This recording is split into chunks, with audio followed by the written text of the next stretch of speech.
I consider my first book as this one, which is Killers on the Street.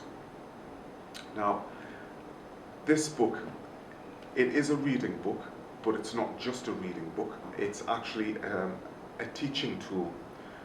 It's a book that depicts drug abuse among young people on the streets, well, not just on the streets, just to young people in general, how people view that. We have what most of us might call the negative side of drug abuse, and then you have what some people might call a positive side, because everyone lives different lifestyles. So, you know, what's good for one is not always good for another. As far as I'm concerned, when it comes down to anything to do with drugs, the world over, it's never good. So to me, there's never a positive, and especially given like what it can actually do to a person.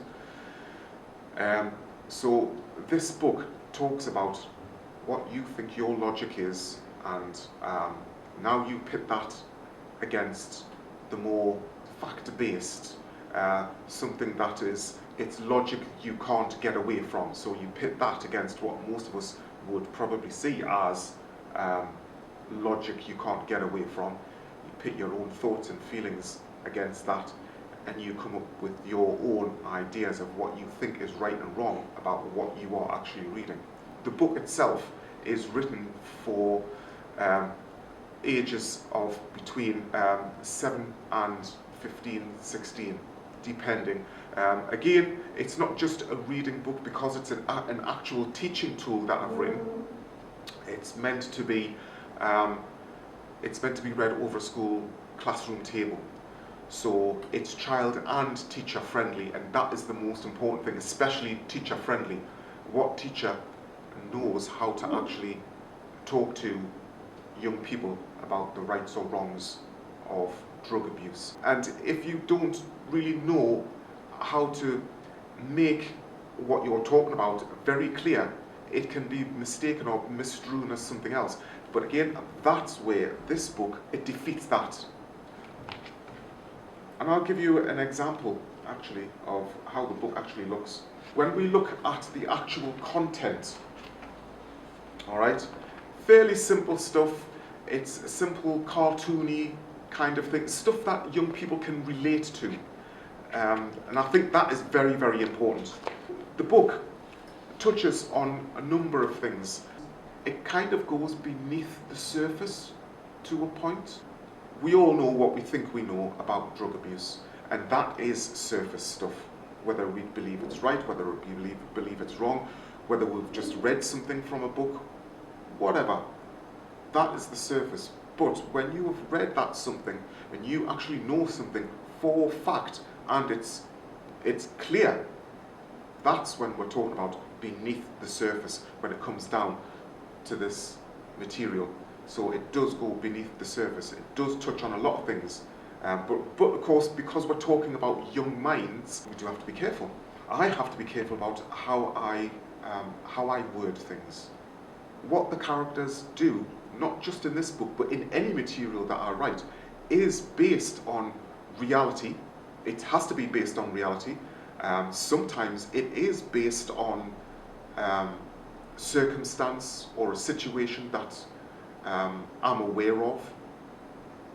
So yes, you know, there are overtones of personal realities within the material. This particular book, yes. You mentioned multiple times now that you do have other books and you're working on other books. Is there anything that you're writing currently? Overall, I actually wrote initially about 12 books. Of course, I was just knocking them all out, but I didn't really know what it was to be an author. I just was writing because I loved to put my knowledge, understanding on paper and try to get it turned into a book form. So I actually initially wrote 12. Not all of them were publishable. So I don't know any writer that can write 12 books off the cuff and then suddenly they're all publishable. So no. I am currently reviewing some of the stuff that I've actually already done. One of them is Knife Crime, and There is a book on racism. Again, these are areas which are huge. They have a huge spectrum, like a minefield, trying to navigate your way through these particular subjects, and especially the racism one. Straight away, as you can see, I'm a black guy, so I have a knowledge of racism from being a small child. And we're not just talking about from other children, we're talking about from other adults, whilst I was still a small child. And that is sort of like carried right the way through my entire life. I still get it, not as much, but I still get that even today. And you know, I'm a grown man. My most current book that I'm busy writing on is the racism book.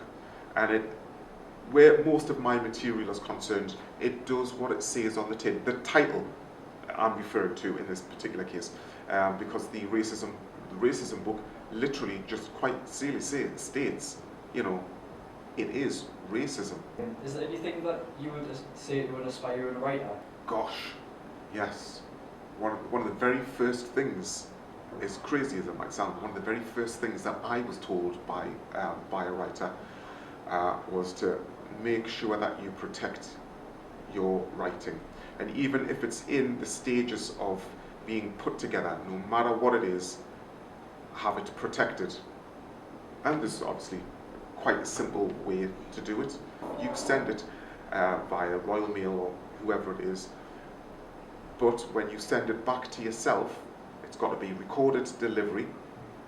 And when you do receive it, you don't open it, because that's your proof that you wrote that material. And that was one of the very first things that someone said to me. And now I do that every time now. As soon as if I've got a significant enough paper, significant enough writings, or I've finished whatever, not even finished, I'll literally do that. Then that's my legal proof.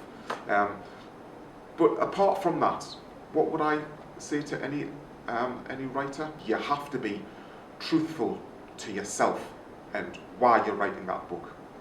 What is it you want, you know, from your readers? What is it you want your readers to understand about your writing? What do you want them to get out of what you're doing? If you're writing a fictional thing and stuff like that, envisage every scene as though you are a film creator. If you can envisage what that scene would look like, what you believe that scene, how that scene should be played, how exciting it should look, who and what your characters should look like and sound like. If you've got all that in your head for any page, you're on to a winner. Basically, writing is like writing a script, and you are the director. What you want to see happen in that film, that's what you're going to put in your book. And if you can see that in your mind's eye, I would go with it, because you can always change it and think, no, the person didn't need to drop the cup, they needed to throw the cup. That would have looked better. So then that's what you write. It's just writing a script. So that's what I would say to any aspiring writer. What I tend to do is I'll put it to one side. I won't look at it. I won't read anything about it. I'll forget about it for about 2, 3, 4 weeks even. And then I'll come back to it, because I'm looking at it with fresh eyes. And then suddenly you'll be able to see all the things that you never saw was wrong with it the first time. Because obviously when you're writing it, it's great. It's always great. It's fabulous. There's nothing wrong with that. Nothing. But it's not until you put it down and you walk away, and then when you come back and you have a look and you go like, that's worded wrong. That just sounds ridiculous. That looks a bit pathetic. That should be stronger. I put too much emphasis on that. So you start seeing things that you never saw before. So that would be my advice to any aspiring writer. Just one last question for you now, Kev. If anyone wants to purchase this book, where would they be able to find it? So you can actually go to my site once it's up and running, which will be handsonbooks.com. But also you can actually buy this from my publisher. It will be Prime 7 Media, and you can always you could always look up Prime 7 Media and they would be able to direct you to their book sales and order via that way. It is actually going all over Britain. You can also get this in Waterstones. There's a number of shops that you can buy this from. Most bookstores will actually have it. It is actually going all over Britain. You can also get this in Waterstones. There's a number of shops that you can buy this from. Most bookstores will actually have it. But otherwise, if you wanted to actually purchase from me, my site will be up and running within the next couple of weeks. Alright, perfect. Thank you for coming in today, Kevin. It's been lovely to see you. You're very welcome. Thank you very much.